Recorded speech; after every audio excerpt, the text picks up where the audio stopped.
आपल्याशी आणखीन काही बोलू इच्छितात, पण मी मात्र इथून निघतो कारण पुन्हा घरी लोक माझी बी बोलू हिंदीत कारण हिंदी में पंचायत क्या होते, ज्या वेळेला शेवटी भावनेने बोलतो ना तेव्हा पटकन दुसऱ्या भाषेत बोलणं अवघड जातं आणि मी प्रामाणिकपणाने सांगतो, उगाच काहीतरी आव नाही आणत. मैंने अभी अभी जो बात कही मराठी में कही, मैं हिंदी में दोहराता हूँ. आप सभी लोग जानते हो कि आने वाले कुछ ही दिनों में हिंदुस्तान की राष्ट्राध्यक्षा मतलब राष्ट्राध्यक्ष के लिए एक चुनाव होने जा रहा है. जिस तरीके से खबरें फैल रही है उसमें कोई सच्चाई नहीं है. जैसे कि मेरे ऊपर हमारे सांसद लोगों ने एक प्रेशर लाया है, कुछ लोगों ने एक प्रेशर टैक्टिक्स या टेक्निक या कुछ किया है, ऐसे कोई दबाव में मैं बात नहीं कर रहा हूँ. लेकिन मेरे शिवसेना के जो मेरे अपने लोग हैं जो आदिवासी हैं और आदिवासी समाज में जो काम कर रहे हैं, मैंने जो बात कही कि जैसे हमारे शिवाजीराव ढवळे एकलव्य संगठना उसके वो प्रमुख हैं, हमारे नए विधान परिषद सदस्य अमशा पड़वी, उन्होंने तो कहा कि अब तक किसी ने भी परिषद में आदिवासी व्यक्ति को स्थान नहीं दिया था. पता नहीं मुझे सच्चाई हो सकती नहीं. मैंने तो उनको एक कार्यकर्ता और अच्छा कार्यकर्ता, सच्चा कार्यकर्ता इसलिए मैंने वो विधान परिषद की जगह थी वो दे दी.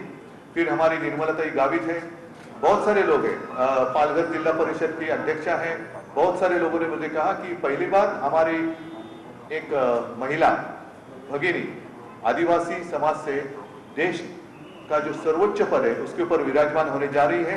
तो मैंने भी यही सोचा कि सारे लोग अगर प्यार से मुझे कुछ कह रहे हैं तो उनकी भावनाओं का आदर करना चाहिए और उस भावना का आदर करते हुए आज मैं जाहिर करता हूं कि आने वाले इस राष्ट्रपति या राष्ट्राध्यक्ष चुनाव के लिए शिवसेना द्रौपदी जी को हमारा अपना समर्थन दे रही है. ऐसे देखा जाए तो राजनीति जो आज महाराष्ट्र में चल रही है, मुझे तो विरोध करना चाहिए था. नहीं, ये भाजपा की है, मुझे विरोध करना चाहिए. इतने छोटे मन का मैं नहीं हूं. जैसे आपने देखा होगा कि पिछले कुछ साल पहले भी प्रतिभाताई पहली बार एक महिला और वो भी महाराष्ट्र से कांग्रेस ने डिक्लेयर किया था.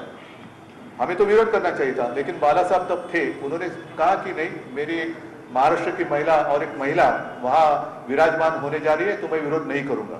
फिर बात आई प्रणव दा के लिए, तब भी बाला साहब जी ने कहा था कि नहीं, देश की प्रतिमा ऊंची रखने के लिए एक काबिल व्यक्ति है, प्रणव दा एक काबिल व्यक्ति है, तो पक्ष में बीच में नहीं लाऊंगा, पार्टी की राजनीति में बाजू में रखूंगा. और शिवसेना ने उस वक्त भी प्रणव दादा को समर्थन दिया था. वही परंपरा कायम रखते हुए मुझे जो मेरे कई सारे आदिवासी शिवसैनिक माता और बहनों ने भी कहा था कि रिक्वेस्ट की कि अगर आप समर्थन देंगे तो हमें खुशी होगी, तो उनकी जो भावना है उसका आदर करते हुए मैं द्रौपदी जी को शिवसेना की ओर से समर्थन देता हूं. और आने वाले समय में जब वो राष्ट्राध्यक्ष बनेगी तो मेरी यही इच्छा और शुभेच्छा शुभकामना है कि हिंदुस्तान जो आज की स्थिति में चल रहा है उससे उभर कर आगे बढ़े और एक समर्थ देश पूरे विश्व के सामने आए. यही मेरी शुभकामना है. सबको धन्यवाद देता हूं. और आगे संजय जी और अनिल जी कुछ कहना चाहते हैं तो वो अपनी बात रखेंगे, लेकिन मैं निकलता हूं क्योंकि मेरे यहाँ घर में भी अभी लोग कुछ आए हुए हैं, उनको मिलने के लिए मैं राजनाथ सिंह यांचा फोन तुम्हाला आला होता, त्या आम्ही भडकले होते.